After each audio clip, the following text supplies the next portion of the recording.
साथियों नमस्कार, श्रीकांत। आज हम लोग चर्चा करेंगे इस समय जो चल रहा है सर, जिसको कहा जाता है स्पेशल इंटेंसिव रिवीजन, यानी कि विशेष गहन पुनरीक्षण। मतलब कि जो एसआईआर का पूरे भारत में चल रहा है, इस समय चुनाव आयोग करवा रहा है, जिसको लेकर राजनीतिक सरगर्मियां काफी तेज है। राजनीतिक वाद विवाद, पक्ष विपक्ष, जो सरकार है और जो विरोधी हैं, ये लोग तमाम सारी बातें कर रहे हैं, अपने अपने तरीके से कर रहे हैं। लेकिन विशेष गहन पुनरीक्षण क्या होता है, जिसको एसआईआर कहा जाता है, ठीक है। ये आपके एग्जाम के लिए भी है, सामान्य जानकारी के लिए भी। एसआईआर जिसको सर भी कहा जाता है, एस से स्पेशल, आई से इंटेंसिव, आर से रिवीजन, जिसे हिंदी में विशेष गहन पुनरीक्षण कहा जाता है की प्रक्रिया, ठीक है। अभी हाल ही में 2-3 दिन पहले सुप्रीम कोर्ट चुनाव आयोग ने प्रेस कॉन्फ्रेंस करके बताया कि 12 राज्यों में एसआईआर करवाया जाएगा। बेसिकली एसआईआर साथी क्या होता है मेरे दोस्त, जो भी इस वीडियो को देख रहे हैं और जो भी तैयारी करने वाले सामान्य, जो भी ऐसे सभी लोगों के लिए जानना चाहिए कि एसआईआर को लेकर इतना इसमें उहापोह की क्या स्थिति है। विपक्ष के द्वारा डराया जा रहा है चुनाव आयोग, और सरकार बिल्कुल से कह सकते हैं कि भाई चुनाव आयोग है तो जो भी काम कर रहा है तो वो कहीं ना कहीं विपक्ष और जो विरोधी दल है वो सरकार को उसका एक प्रकार से एजेंट तक भी कह दे रहे हैं, यानी कि ये कह रहे हैं कि नहीं, बीजेपी जैसा चाह रही वैसे चुनाव आयोग कर रहा है और एसआईआर की क्या जरूरत है। लेकिन अगर देखा जाए तो साथियों, अपडेट तो होना ही चाहिए एसआईआर का। मैं किसी राजनीतिक दल का नहीं हूं, मेरी अपनी एक समझ जो थोड़ी बहुत है वो ये है कि जैसे हम अपना एक घर बनवाते हैं तो उस घर में ऐसा तो है नहीं बनवा के अनंत काल तक उसको 20-25 साल तक छोड़ दिया जाए। कुछ भी नल है या कुछ भी ऐसी चीज है, रंगाई पुताई कुछ भी ऐसी चीज है, उसको साल 2 साल 3 साल में जहां कुछ थोड़ा बहुत टूटता है, एक उदाहरण के लिए हम ले रहे हैं, तो उसमें दुरुस्त करवाते हैं, चाहे वो नली की टूटी खराब हो जाए या कुछ भी हो जाए। तो उसी तरीके से इतने बड़े देश में जहां पे इतने सारे लोग रह रहे हैं, और हमारे देश का जो लोकतांत्रिक व्यवस्था है उसमें जानते ही हैं कि हर समय कहीं ना कहीं एक तो चुनाव होता रहता है। चुनाव बार बार होना देश के भी हित में नहीं और राज्यों के भी हित में नहीं, और एक लोकतंत्र के लिए भी अच्छा नहीं और आम लोगों के लिए भी अच्छा नहीं, क्योंकि जहां जहां चुनाव होता है पूरी मशीनरी, प्रशासनिक मशीनरी वहीं पे जुड़ जाती है, सब कुछ भूल भाल के। तो ठीक है, वो दूसरी बात है, उस पर बात करेंगे। लेकिन एसआईआर की जरूरत क्यों है? एसआईआर की जरूरत इसलिए है कि टाइम टू टाइम पे कितने नए ऐसे मतदाता बन रहे हैं, जुड़ रहे हैं, जो 18 साल के ऊपर हो गए हैं। ऐसे बहुत सारे मतदाता हैं जो 2-2 जगह से या 2-2 कॉन्स्टिट्यूएंसी से या 2-2 स्टेट से, 2-2 जिले से उनका नाम है मतदाता सूची में, और तमाम सारी चीजें रहती हैं। तो उन चीजों को हटाना, जोड़ना, बहुत सारे अपात्र ऐसे लोग हैं जो मर गए हैं या जो कैपेबिलिटी नहीं रखते हैं, ठीक है। तो ये सब सारी चीजें जिसकी वजह से एसआईआर एक प्रकार से निश्चित व्यवस्था है, चुनाव आयोग करता है, उसके निर्देशन में होता है, उसके अधीक्षण में होता है, नियंत्रण में होता है। और अगर उसके खिलाफ किसी को आपत्ति है तो वो सुप्रीम कोर्ट जा सकता है। ऐसा नहीं कि अगर चुनाव आयोग एसआईआर करवा रहा है तो बस वो प्रथम और अंतिम सत्य है, उसके खिलाफ आप कहीं नहीं जा सकते। आप जा सकते हैं, बेशक जा सकते हैं, सुप्रीम कोर्ट में आप जा सकते हैं और अपनी अर्जी लगा सकते हैं, जैसे बहुत सारे विपक्षी दलों ने किया है। खास करके जब अभी जुलाई 2025 में बिहार में एसआईआर की जब रिपोर्ट आई है, यानी कि विशेष गहन पुनरीक्षण, जो मतदाता सूची अभी जारी हुई, इसमें बहुत सारे नाम कटे जोड़े गए, इतने 20 लाख, 25 लाख, 40 लाख ऐसे नाम जोड़े गए, हटाए गए, ये तमाम सारी चीजें हैं। तो एसआईआर का मतलब यही है कि चुनाव आयोग के नियंत्रण में, निर्देशन में, अधीक्षण में एसआईआर की पूरी प्रक्रिया होती है। उस प्रक्रिया में ना अपात्र लोगों को हटाना, नए नामों को जोड़ना, अप टू डेट करना, ये सब सारी चीजें होती है। अगर बेसिकली अगर आप देखेंगे तो मैंने पॉइंट आउट कर दिया है, जैसे मतदाताओं सूचियों की जांच की जाती है, फिर मतदाताओं की जानकारी अप टू डेट की जाती है, ठीक है, वो कहाँ रह रहे हैं, क्या है, कैसे है। फिर मतदाता सूची में नाम जोड़ना या हटाना, वही जो मैं बता रहा, अपात्र लोगों को, अपात्र मतदाताओं को हटाना, पात्र मतदाताओं को जोड़ना, यानी कि जो कैपेबल है और जो वोट देने के लिए बिल्कुल से रेडी हैं, और ऐसे 18 साल के ऊपर हो गए और कहीं से वोट दे नहीं पा रहे हैं, उनका नाम मतदाता सूची में नहीं जुड़ रहा है, चाहे वो पंचायत का चुनाव है जहां से वो संबंधित हैं, जहां पे रह रहे हैं, वहां से वो बार बार दे नहीं पा रहे हैं, कई जगह जा रहे हैं, घूम रहे हैं, पर कहीं पे उनका नाम जुड़ नहीं पा रहा है। तो ऐसे बहुत सारे हमारे आसपास समाज में बहुत सारे लोगों का नाम नहीं जुड़ता, हम ये देखते हैं तो वो परेशान भी रहते हैं कि भाई हम अपना जो हमें अधिकार मिला है, वोट देने का अधिकार मिला है, उसको वो पूरा नहीं कर पा रहे हैं, वंचित रह जा रहे हैं ऐसे अधिकार से, तो ठीक है, तो उनके लिए ऐसे भाई चुनाव आयोग तो करता है। तो एक ही हो गया। दोहरी प्रविष्टियां हटाना, जैसे मैं कह रहा था, एक ही नाम के व्यक्ति 2-3 जगह से हो जाते हैं, 2 जगह से नाम चल रहा है, पता लगा कि वहां भी जा रहे हैं, ए जिले में भी जा रहे हैं, बी जिले में, एग्जाम्पल के लिए, तो उनको हटाना। फिर नागरिक सत्यापन, यानी कि उसको सर्टिफाइड करना कि हाँ नहीं, जो व्यक्ति यहाँ पे है उसका जो वाकई पता है, रिहायशी जो आवास है वो एकदम से सही चीज है, उसमें कोई कमी नहीं है, वो वहां का मूल नागरिक है, इतने वर्षों से रह रहा है, उसके बारे में सारी की सारी जानकारी, टोटल इंफॉर्मेशन आयोग लेता है, और लेना भी चाहिए। कि देखिए व्यवस्था है, इसमें पक्ष विपक्ष की बात नहीं, आप सरकारी मशीनरी पे कुछ न कुछ तो विश्वास करना ही पड़ेगा। देखिए सारी संस्थाएं खराब है ऐसा नहीं है, आप विपक्ष में रह के सब कुछ खराब कर देते हो, खराब बोलते हो, ऐसा नहीं है।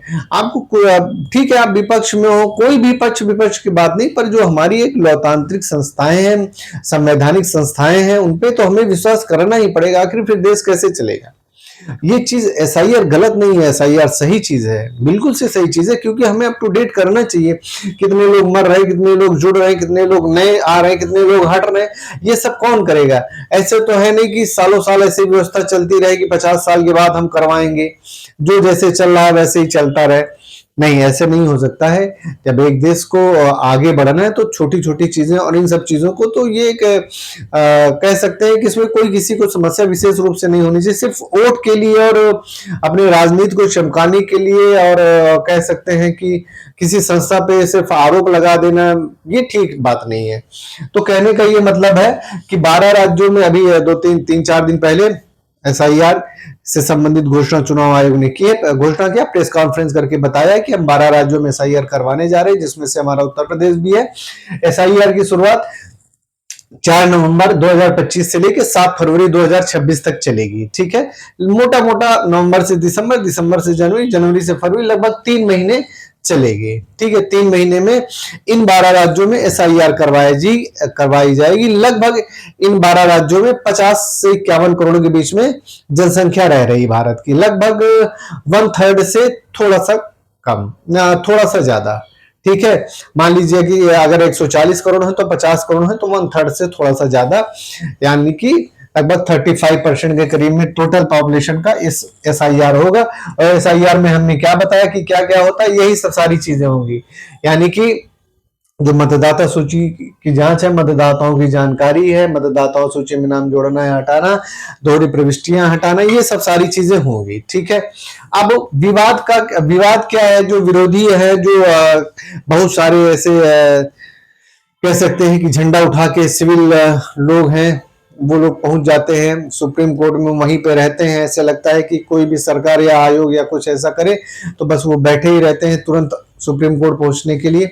ऐसे तमाम सारे लोगों का ये कहना है कि एसआईआर से नागरिकों के अधिकारों का हनन होगा, नागरिकों के अधिकार को छीना जाएगा, ये एक राजनीतिक प्रक्रिया, ऐसे लोगों का कहना है, सोची समझी रणनीति है। एक विशेष वर्ग के लोगों को मतदाता सूची से हटाया जाएगा, जानबूझकर हटाया जाएगा, ऐसा ये लोग कह रहे हैं, मैं नहीं कह रहा, ऐसा जो विपक्षी दल है, जो सुप्रीम कोर्ट गए हैं, ऐसे तमाम सारे लोग गए हैं, उनका कहना है कि मतदान के अधिकार का उल्लंघन होगा। ठीक है, नागरिकता का प्रमाण होगा, माना जाएगा, और प्रक्रिया पर सवाल, यानी कि जो चुनाव आयोग है इसकी प्रक्रिया पर ही ये सवाल खड़ा कर दे रहे हैं जो विपक्षी दल है, यानी कि उनका ये कहना है कि ये जो प्रक्रिया हो रही है ठीक प्रक्रिया नहीं है एसआईआर की, ये जानबूझकर है, राजनीति से प्रेरित है, एक वर्ग के लोगों को मतदाता सूची से हटाया जाएगा जहां जहां बीजेपी और उसके समर्थक दलों की सरकार है। ठीक है, तो कहने का ये मतलब है इसको राजनीतिकरण कर दिया गया है एसआईआर का, जबकि ऐसा नहीं होना चाहिए। देखिए कुछ प्रक्रिया तो चाहे किसी की भी सरकार रहे वो तो चलती ही रहेंगी ना। ठीक है, आप प्रक्रिया पे सवाल उठा सकते हैं, आप उस पे आप प्रक्रिया पे सवाल उठाइए कि ये प्रक्रिया ठीक नहीं, तो आप बेहतर प्रक्रिया बताइए। अगर आप सुप्रीम कोर्ट में जा रहे हैं तो सुप्रीम कोर्ट में बेहतर प्रक्रिया बताइए कि नहीं ये प्रक्रिया होनी चाहिए। आप अपनी प्रक्रिया, ये वैसे ही है जैसे कि कुछ समय तक ईवीएम पे हो हल्ला किया जाता था विपक्षी दलों के द्वारा, जहां वो हारते थे तो ईवीएम पे सवाल उठ जाता था, जहां जीतते थे ईवीएम सही हो जाता था। तो देखिए ये चीज गलत है। आपको कुछ ना कुछ तो भरोसा करना ही पड़ेगा। सिर्फ राजनीति के लिए एक संस्था को बर्बाद कर देना और संस्था के ऊपर लगातार आरोप लगाना, ये बिल्कुल से भी ठीक बात नहीं है। तो विवाद और चुनौतियां इसमें क्या है कि मतदान के अधिकार का उल्लंघन, यानी कि जब किसी को हटाया जाएगा, सीधी सी बात है, अपात्र लोगों को हटाया जाएगा। जो लोग पात्र नहीं है, जो लोग कह सकते हैं कि उसके योग्य नहीं है, कैपेबल नहीं, उनको हटाया जाएगा। जब हटाया जाएगा तो वो अपात्र, मतलब कि उनके अधिकार का उल्लंघन होगा। अब जैसे बिहार में 40-42 कुछ ऐसे लोग, मतलब कि 30 से 40 लाख लोग शायद हटे हैं, 12 कुछ, मतलब कि 10 लाख के ऊपर तो है ही, 10 से 30 लाख के बीच में। तो ऐसे लोगों को हटाया गया है, एग्जैक्ट डेटा नहीं याद है, लेकिन 10 लाख के ऊपर शायद लोग हैं जिनको हटाया गया है। तो ऐसे राजनीतिक दलों का ये कहना है कि वहां पे मतदान के अधिकार का जिनको जिनको हटाया गया है, वो अब उनके अधिकार का उल्लंघन हो गया, वो मतदान नहीं दे पाएंगे। लोकतंत्र की सच्ची प्रक्रिया नहीं है। चुनाव में तो सबको वोट देना चाहिए जो 18 साल के ऊपर है, फला फला फला। नागरिकता का प्रमाण उनसे प्रूफ मांगा जाएगा। कुल मिला के सच पूछिए तो जो राजनीतिक दल हैं उनका एक मोटो है कि एक विशेष वर्ग, वो विशेष वर्ग कौन सा आप भी समझ रहे हैं, उसी को लेके इनका ये कहना है। ठीक है, इस देश में संस्था जो चल रही है उस पे सभी का हक है। संस्था सभी लोगों के लिए बराबर है, किसी वर्ग, जात, लिंग भेद कोई ऐसा कुछ उसका आशय नहीं है, इंटेंशन नहीं है। लेकिन विपक्षी दलों के द्वारा कहा जाता है सरकार उसका डिफेंड करती है, यानी बचाव करती है चुनाव आयोग को। चुनाव आयोग टाइम टू टाइम पे आके खुद भी प्रेस कॉन्फ्रेंस करके अपना बचाव करता है, बताता है कि नहीं ऐसी बात नहीं है। तो कुल मिला के यही है, जैसा मैंने बताया कि जब मतदान नहीं दे पाएंगे तो कहीं ना कहीं वो चीज वोट बैंक से भी जुड़ा है, और बैंक से जुड़ा है तो वो चुनाव भी नहीं जीत पाएंगे। कुल मिला के बात इतनी सी है, चुनाव जीतने को ही लेके सारी कसमकस, रस्साकसी सारी चल रही है कि कौन चुनाव जीतेगा, कौन चुनाव अपना, सब वोट बैंक वाली बात है। SIR को एक प्रकार से कुल मिला के उसको इस तरह से अब प्रेजेंट किया जा रहा है। जो सरकार समर्थित है, जो पक्ष, जो विपक्ष के लोग हैं, अपने अपने तर्क दे रहे हैं। लेकिन SIR पहली बार कब हुआ था? देखिए SIR टाइम टू टाइम पे छोटे छोटे तरीके से अपना हर समय चलता रहता है। ऐसा नहीं देखते होंगे कि टाइम टू टाइम पे मतदाता सूची बनाई जाती रहती है, नाम जोड़े जाते रहते हैं। वो भी टाइम टू टाइम पे हर समय ये प्रक्रिया चलती रहती है। पर व्यापक स्तर पर पहली बार पूरे भारत में ऐसे स्टेट वाइज थोड़ा बहुत अपना चलता रहता है, डिस्ट्रिक्ट टू डिस्ट्रिक्ट जो है थोड़ा बहुत अपना टाइम टू टाइम पे चलता रहता है। जैसे पंचायत चुनाव आ गया, तमाम सारी चुनाव, तो उसके पहले मतदाता सूची का अप टू डेट होता है, नाम हटाया जाता है, नाम काटा जाता है। एक प्रकार से वो भी ऐसा ही आ रही है। लेकिन पहली बार व्यापक स्तर पे अगर इसको पूरे भारत में करवाया गया तो 2002 से 2004 के बीच में करवाया गया था। अटल जी की गवर्नमेंट थी। हालांकि उसके पहले भी ये होता था, पूरे भारत में एक साथ नहीं होता था, थोड़े मतलब सीमित स्थानों पे होता था, सीमित जिलों में होता था। मैंने बताया ना, जहां जहां चुनाव होने होते थे कुछ कुछ जिलों में, कुछ कुछ स्थानों में होता रहता था, वो प्रक्रिया चलती रहती थी। लेकिन पहली बार व्यापक स्तर पे SIR की अवधारणा जो आई, SIR को शुरू किया गया, वो 2002 में शुरू किया गया था। अटल जी की सरकार थी, 2002 से 2004 के बीच में चला है। उसी समय यूपी में भी SIR हुआ था 2002 से 2004 के बीच में।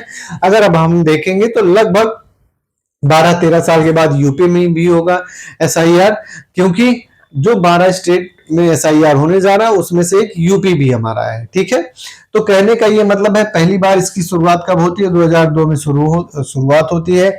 इसके विपक्ष में क्या लोग कह रहे हैं? SIR बेसिकली है क्या? तो ये सिर्फ मतदाता जो सूची उसमें नाम जोड़ना, हटाना, शुद्धिकरण, ठीक है, संशोधित करना, अप टू डेट करना, ये एक प्रकार से है और इसको चुनाव आयोग करवाता है। कुल मिला के बात साथियों इतनी सी है। ठीक है, तो अभी SIR होने जा रहा है 4 नवंबर से लेके 7 फरवरी के बीच में, 3 महीने में होगा 12 राज्यों में। इसके बाद आयोग अपनी रिपोर्ट देगा, कितने लाख लोग छटे, कितने लाख लोग नए जोड़े गए। ऐसा नहीं कि जितने लाख लोग हटते हैं, जितने हटे तो नए नहीं जोड़े जाते हैं। बिहार में बहुत सारे लोग हटे तो बहुत सारे नए लोग जोड़े भी गए, ऐसा नहीं है। लेकिन होता है कि हटने वालों के लिए ज्यादा वो हाइप होता है, ज्यादा चिल्लपो होता है। हमारे देश में जानते हैं हर चीज का राजनीतिकरण कर दिया जाता है। ये भी एक प्रकार से दुर्भाग्य ही है कि हर छोटी बड़ी बातों का सिर्फ और सिर्फ राजनीतिकरण कर दिया गया है। लेकिन ठीक है, संस्था पे हमें विश्वास करना चाहिए। और SIR का full form special intensive revision, ये जो लड़के प्री के वाले हैं उनके लिए फुल फॉर्म पूछा जा सकता है, पहली बार कब शुरुआत होती है, SIR में क्या क्या होता है। एक सामान्य लोगों के लिए भी मैंने बताया, और कंपटीशन करने वाले जो बच्चे दे रहे उनके लिए भी। तो ठीक है साथियों, SIR के विषय में इतनी ही जानकारी है, बाकी और सामाजिक मुद्दों पर चर्चा होती रहेगी। धन्यवाद।